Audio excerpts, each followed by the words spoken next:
Bonjour, Sofiane El Filali. Vous êtes porte-parole de la Fédération royale marocaine des jeux électroniques. Actuellement se déroule à Rabat la Morocco Gaming Expo. C'est un événement très important, on le sait.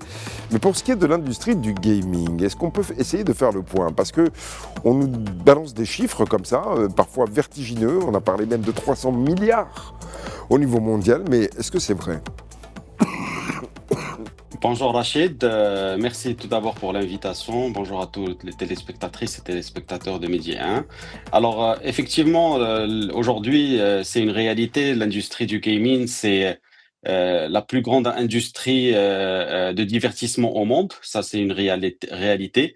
Le chiffre d'affaires a une croissance à deux chiffres depuis de nombreuses années. Et comme l'a annoncé le ministre, elle atteint 300 milliards de dollars. Alors ça contient plusieurs choses, hein. Ça contient le matériel, le logiciel et aussi l'e-sport. Donc voilà, donc c'est une industrie aujourd'hui qui est au cœur de l'intérêt des jeunes et c'est pour ça que le Maroc ambitionne à travers le travail que fait le ministère de la Jeunesse, de la Culture et de la Communication, que je salue à travers ce canal pour la qualité de l'organisation du forum, ayant assisté à plusieurs forums gaming autour du monde. Je peux vous dire qu'on n'a rien à envier à d'autres forums internationaux.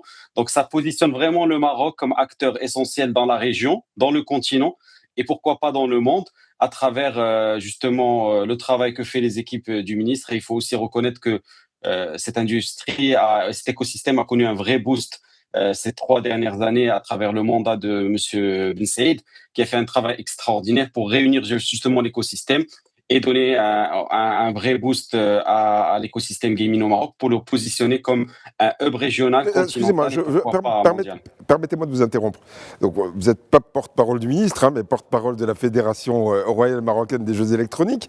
Et ça, c'est très important parce que moi, ce que j'aimerais savoir, au-delà de ce que préparent les institutionnels, gouvernementaux, etc., dont on sait qu'ils ont toujours 2 voire 3 trains de retard en général, surtout sur la technologie.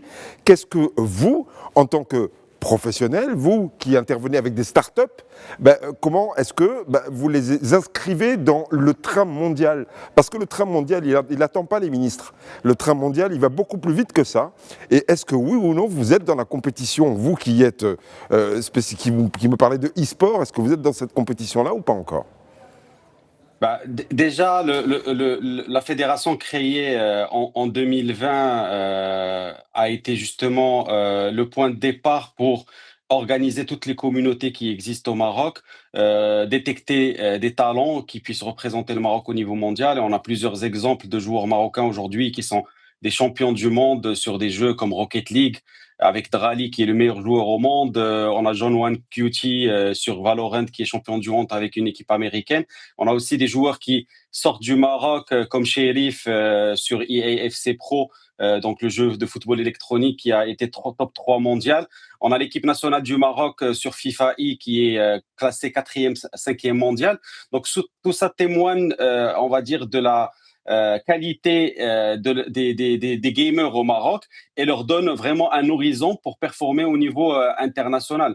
Donc voilà, aujourd'hui, les missions sont claires, c'est de développer une pratique e-sportive, on va dire, responsable au niveau de la fédération, parce qu'il faut aussi que le gaming puisse être un effet sociétal qui est positif et qui va dans l'intérêt des jeunes, d'accord, pour éviter de tomber dans l'addiction et tirer profit vraiment du gaming. Et puis après, installer des compétitions nationales et internationales, comme vous l'avez dit, qui soient attractives pour désigner les gamers qui vont représenter le Maroc et attirer éventuellement des investisseurs qui puissent développer des jeux au Maroc pour les Marocains et pour les Africains et pourquoi pas en faire un jeu triple A au niveau mondial. Mais justement, alors c'est ça la vraie question, c'est à quand un jeu développé au Maroc ou en Afrique en général d'ailleurs, parce que les jeux, ça fait très longtemps que ça existe, ça fait très longtemps que les gamers existent aussi, mais il n'y a toujours pas de jeux développés par les Marocains par exemple, dont on sait qu'ils sont en général très forts dans cette matière,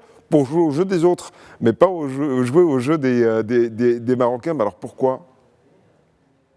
Après, voilà, l'Afrique et le Maroc ont des spécificités. On n'a pas les mêmes infrastructures qu'en Europe, en Asie, aux États-Unis.